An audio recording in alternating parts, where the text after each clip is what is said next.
My daughter looked me straight in the eyes, took my car keys out of my hand and said, "Mom, you're 80 years old. You don't need to drive anymore." At first I thought she was joking, but she wasn't. And 5 minutes later, when she opened my glove box, she discovered something I had hidden for years. Something that changed everything. Welcome back to the channel. If you enjoy emotional family drama stories, shocking family secrets, and satisfying endings where the truth finally comes out, don't forget to subscribe and hit the like button. Now let's begin today's story. My name is Margaret. I'm 80 years old. And despite my age, I've always been fiercely independent. I still cooked my own meals. I paid my own bills. I volunteered twice a week at the local animal shelter. And yes, I still drove myself everywhere. My late husband, Richard, used to joke that I drove better than most people half my age. He passed away 12 years ago. But before he died, he made me promise something. Never let anyone take away your independence. At the time, I laughed. I thought he was being dramatic. I had no idea how important those words would become. My daughter, Emily, is 48 years old. She's successful, organized, and extremely protective. After Richard died, Emily became even more involved in my life. At first, I appreciated it. She helped with paperwork. She checked on me. She called every day. Honestly, I felt lucky. Not everyone my age has family that cares.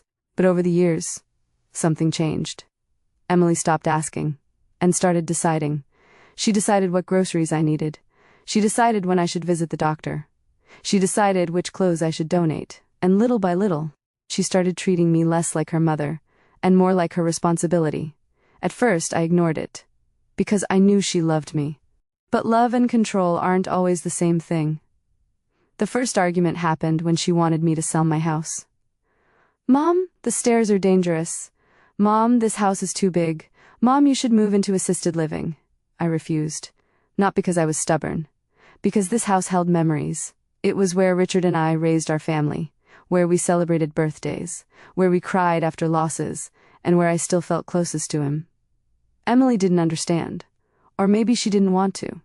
Over time, our conversations became tense. Then one Sunday afternoon, she came over unexpectedly.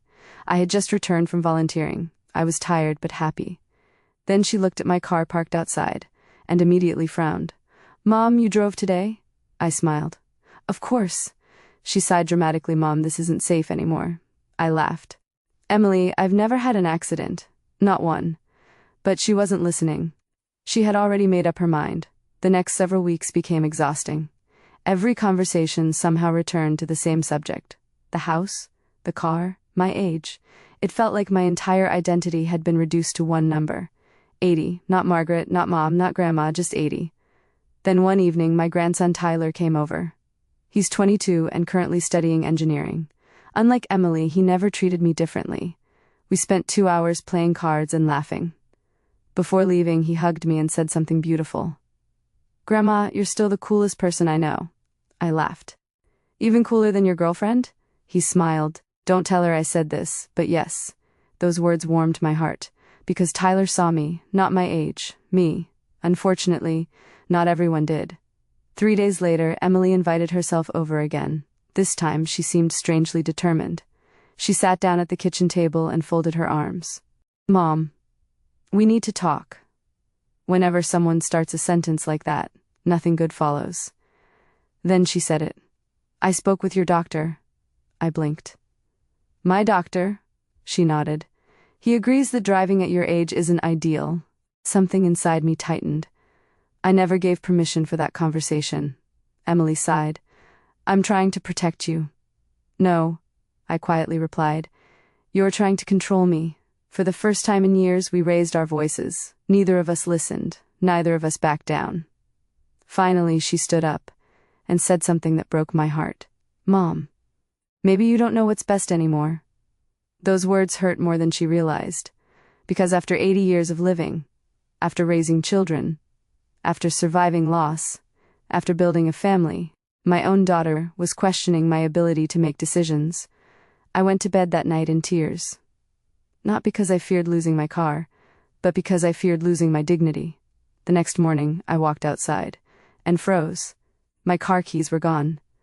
At first, I thought I had misplaced them. Then I noticed a note on the kitchen counter. "Mom, please don't be angry." I took the keys. We'll talk later. Love, Emily. My hands started shaking. She hadn't asked, she hadn't discussed it, she had simply decided, and for the first time in my life, I felt powerless. But what Emily didn't know was that something extremely important was hidden inside the glove compartment of that car. Something I had protected for nearly 12 years. Something Richard had asked me never to lose. And later that afternoon, my daughter was about to find it. For nearly an hour, I sat alone at my kitchen table staring at the note Emily had left behind. Mom, please don't be angry. I took the keys. We'll talk later. Love, Emily. Love. Funny how people sometimes use that word to justify things they never had the right to do. I wasn't angry because of the car. I was angry because my daughter had made a decision for me without even asking. For 80 years I had lived my life with dignity, and suddenly I felt like a child being punished. I reached for the phone and called Emily immediately. No answer. I called again, straight to voicemail. By the third attempt I knew she was avoiding me, which only made things worse. Around noon my grandson Tyler called. Hey Grandma, everything okay? I tried to sound normal, but he knew me too well. Grandma, what happened? And just like that, I burst into tears. Within 30 minutes he was sitting across from me in the kitchen. When I explained everything, Tyler looked furious. Mom took your keys without asking. I nodded. He rubbed his forehead. Grandma, I love Mom, but that's not okay. Then he asked the question I had been avoiding. Why are you so upset about the glove box? I immediately shook my head. Nothing, but Tyler raised an eyebrow. Grandma, I've known you my whole life. Something's going on, I smiled sadly. There are some promises people keep, even after death. He didn't push further, because unlike most people, Tyler respected boundaries. Around 4 in the afternoon, my phone rang. Emily. Mom, can you come over? Something about her voice felt strange. She sounded nervous, almost shaken. I frowned. Why? Please, just come. For a moment I considered refusing, but something inside me knew. She had opened the glove box, and she had found it. Tyler offered to drive me. The entire ride was silent. When we arrived, Emily opened the door immediately. The moment I saw her face, I knew. She had been crying. She looked completely different from the confident woman who had taken my keys that morning. Without saying a word, she handed me a small blue envelope. My heart nearly stopped, because I recognized it instantly. Richard's handwriting. 12 years earlier, only weeks before cancer took him from us, my husband had placed that envelope inside the glove compartment. He had smiled and said, "One day, when the time is right, someone will find this." At the time, I didn't understand, but I promised never to remove it, and I never did. Emily's voice trembled. Mom, why didn't you tell me? Tears filled my eyes. Because it wasn't for me. Slowly, she sat down, and for the first time in months, she looked small, not like my daughter, like a little girl. I thought it was insurance papers, but then I saw Dad's name. She started crying again. I know I shouldn't have opened it. I quietly nodded. But you did. She lowered her head in shame. Then she handed me the letter. My name was on the front, and sure enough, written in Richard's familiar handwriting were 6 simple words, for Emily, when she needs it most. Tyler sat silently beside me. Neither of us spoke. Finally, Emily whispered, I already read it. For a second I felt angry, but when I saw the guilt on her face, that anger disappeared. Because whatever she had read had clearly affected her deeply. She handed me the letter. Mom, I think you should read it too. My hands trembled as I unfolded the paper, and suddenly, it felt as though Richard was sitting beside me again. The letter began, My beautiful Emily. If you're reading this, it means life has become difficult. And knowing you, you're probably trying to fix everything by yourself. Tears immediately filled my eyes. Because that was exactly who Emily was. Always fixing, always protecting, always carrying everyone's burdens, the letter continued. I know someday you'll worry about your mother. I know you'll want to protect her. But sweetheart, never confuse protection with control. Emily broke down completely. Tyler quietly looked away to give her privacy. I continued reading. Your mother is stronger than anyone I've ever known. One day she'll be old. One day she'll need help. But don't take away her choices simply because you're afraid. Respect her dignity. Listen to her. And remember, She was your mother long before you became her protector. By now, Emily was sobbing uncontrollably, but the final paragraph destroyed all of us, and if you're reading this after I'm gone, please do me one last favor. Take care of each other. Because family is too precious to lose over fear. Signed, Forever yours, Dad. Nobody spoke for several minutes. Finally, Emily whispered the words I never expected. Mom, I'm sorry. I thought I was helping, and for the first time in months, I believed her. Because beneath all the control, beneath all the arguments, I finally saw what had been hiding underneath. Fear. My daughter wasn't trying to hurt me. She was terrified of losing me. But what happened next would reveal a secret even Richard never knew. Because Tyler suddenly stood up. His face had turned pale.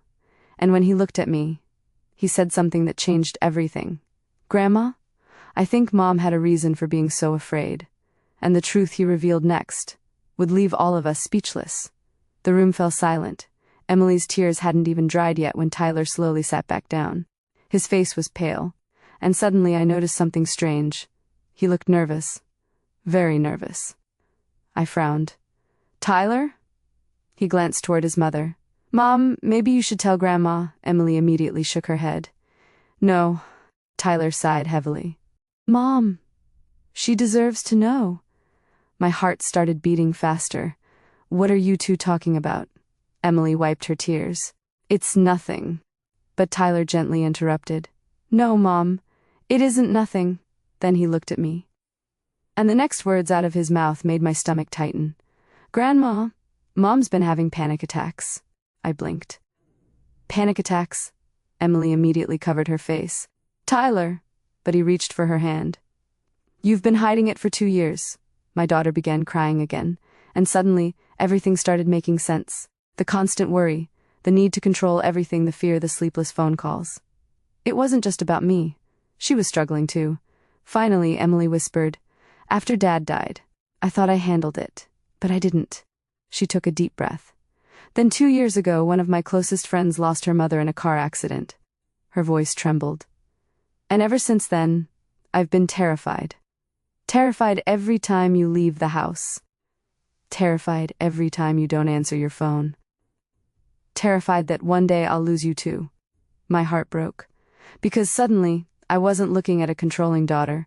I was looking at a scared little girl who never truly recovered from losing her father. For 12 years she had carried grief alone. And instead of asking for help, she tried to control life itself. But life doesn't work that way. I moved closer and held her hand. Emily, you can't protect people from everything, she nodded through tears. I know, but I didn't know how to stop. Then Tyler quietly said, Mom hasn't told anyone this, but she's been seeing a therapist. Emily looked embarrassed. I didn't want people to think I was weak. I smiled softly. Sweetheart, asking for help isn't weakness. It's courage. For the first time that evening, Emily actually smiled. And then she whispered something that nearly made me cry. I've spent so much time worrying about losing you. I forgot to enjoy having you. Those words hit me hard. Because she was right. Fear steals moments. And sometimes, people become so afraid of tomorrow that they stop living today. Tyler suddenly laughed. You two realize Grandpa just solved an argument 12 years after he died. We all laughed. And somehow, the tension finally broke. That evening, Emily drove me home. As we sat in the driveway, she reached into her purse and slowly placed my car keys in my hand. I was wrong. I looked down at the keys, then back at her. Maybe not completely. She looked confused. I smiled one day. I may decide I don't want to drive anymore. But that decision needs to be mine. Tears filled her eyes again, and she nodded. I understand. Over the next several months, things slowly changed. Emily continued therapy, and little by little, the anxiety that had controlled her life started losing its power. As for me, I made a few changes too, not because someone forced me, because I wanted to. I agreed to install additional safety features in the house. I started sharing my medical information with Emily, and eventually, a year later, I made my own decision. One morning I handed Emily my car keys. She immediately shook her head. No, I laughed. Sweetheart, this time I'm choosing. At 81 years old, I simply didn't enjoy driving anymore. And strangely enough, giving up the keys felt peaceful, because nobody had taken them, I had given them, and there's a huge difference between losing independence and choosing change. 3 years later, life looked very different. Tyler graduated from college. Emily became happier than I'd seen her in years, and every Sunday the three of us had dinner together. One evening, Tyler asked me, "Grandma, what's the secret to getting old?" I smiled. Simple. Never stop living, never stop laughing, and never let fear make your decisions. Then I looked toward Richard's photograph hanging on the wall, and quietly added, "And always keep your promises," because 12 years after his death, my husband had still managed to protect his family, not with money, not with instructions, but with love. Last month, Emily surprised me with something special. She had framed Richard's letter. At the bottom of the frame, she added a small plaque that read, "Protection without respect becomes control. Love without trust becomes fear." I cried when I saw it, because those words had changed our family. People often ask me if I was angry with Emily. The answer is no. Because love sometimes wears strange disguises, and fear often speaks louder than reason.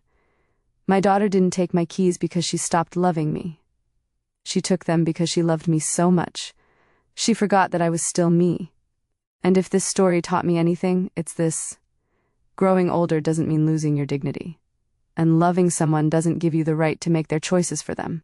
Because independence isn't something people take from you. It's something you deserve to keep for as long as possible. And sometimes, the greatest gift we can give the people we love is simply letting them live. The end.